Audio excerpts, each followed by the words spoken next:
magic in me. Every time I touch that track, it turns into gold. I'm Elliott Hodgeon, 23 years old, from Rochdale in Greater Manchester.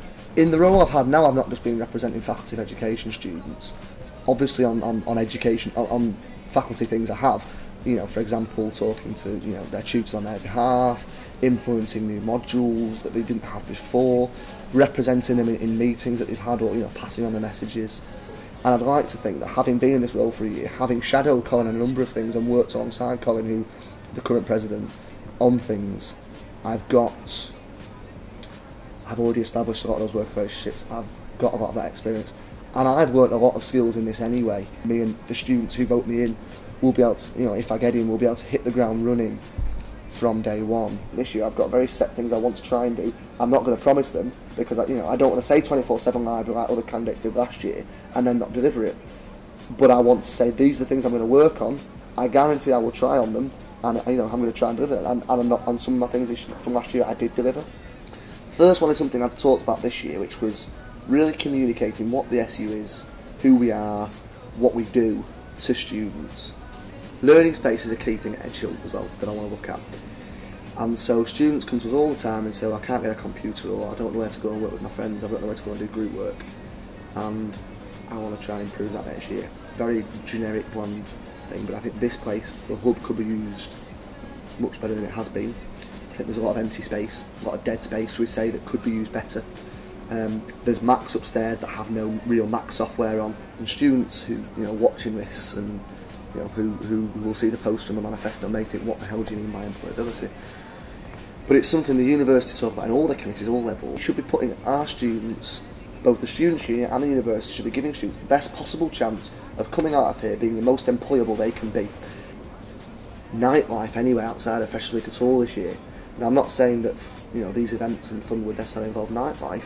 I think that will be something we could look into next year, and something that I definitely want to look at. But I'm talking things like events, things like world record attempts, you know, the biggest pillow fight, for example, whatever it would be you want to look at. Things like the Naked Canada I've done this year, or Semi-Naked Canada, should I say. Things like Freshers' Fair, we had thousands of students coming through and, you know, getting lots of information. Things like introducing students into the local area when they first arrive. Things like the graduation ball, things like the volunteer awards that we've done this year. Those more active, out there, socialising things, and we want to try and build on those next year. And again, I've built up good relationships with people across the university who can really help with that next year. And we've got space for it. It's very useful to have someone there who's been there and done that, if you will. Both, obviously, as we're talking about the whole experience thing for students, but also for the people, for the other SABs. You know, there's going to be at least 3 new sabbatical officers come in next year, at least. And it will be very useful, I think, for them to have a president who has already been a vice president and can tell them what we've been doing thus far, any things that we probably need to carry on with, who it is they need to go to about certain things, where they need to go, what's expected of them, etc. If everyone not voted for me, I want you to vote for Elliott, because he's one of the hardest working sabbaticals I've ever known. He's dedicated and he's the right guy to take the SU forward next year. You should vote Elliott for president, as he delivered on his campaign promises from last year when he was VP of Education. He got an increase in the amount you can get refunded when you go travelling to placement. He delivered on those campaign promises, so I don't see why it'd be any different this year. So I'm going to be voting for Elliott because I found that as a course rep and as a student at Edgehill in the education department, that he's been really approachable and really easy to talk to about any problems and given any praise to as well. Hi, I'm Jay. I'm voting for Elliott in this year's election because when he was Vice President of Education, he did the best he could for me. He supported me in my first year, made my first year at Edgehill the best it can. One of the things the manifesto talks about is, you know, what can you offer that no one else can? And I can sum that up with one word really, and that's experience. I don't believe any other candidate can boast the level of experience that I can.